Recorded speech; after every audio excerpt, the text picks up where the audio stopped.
And the president heads to Pennsylvania today to tout his work on the economy and tamp down concerns among Americans. Yesterday, the White House announced a $12 billion aid package for farmers hurt by Trump's tariffs.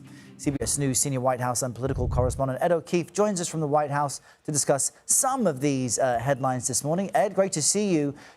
This morning, Politico published an extensive interview with the president, and among many other topics, he was asked about the economy, how he would combat what Americans feel are rising prices. He's giving himself an A+ rating on the economy. What's the risk there, considering most Americans don't feel that? Yeah, 36% approval rating for his handling of the economy in our latest CBS News poll, far from an A+, at least in polling. That argument that he is strongly keeping an eye out for the economy comes as he prepares to head to Northeast Pennsylvania later today to begin sort of a traditional presidential bully pulpit push to restore Americans' faith in his stewardship of the economy. He's expected to talk about some of the elements of the big, beautiful bill that was passed over the summer that Republicans have struggled to sell to voters. So much of what he's facing right now is beginning to mirror what President Biden struggled with over his 4 years when there were concerns about inflation and whether the president working with Congress could do anything to keep prices down.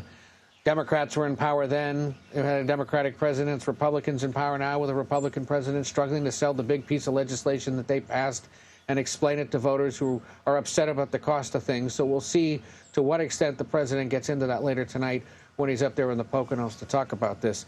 That interview suggests also the president still has no real specific thoughts on whether or not there should be some kind of a replacement for the Affordable Care Act subsidies that are set to expire. Congress is supposed to be figuring out this week how to vote on that and whether there's any hope of debating potential changes to that. Again, the president noncommittal on a big element of voters' concerns with the economy, and that is the idea that prices on health care and health insurance are going up.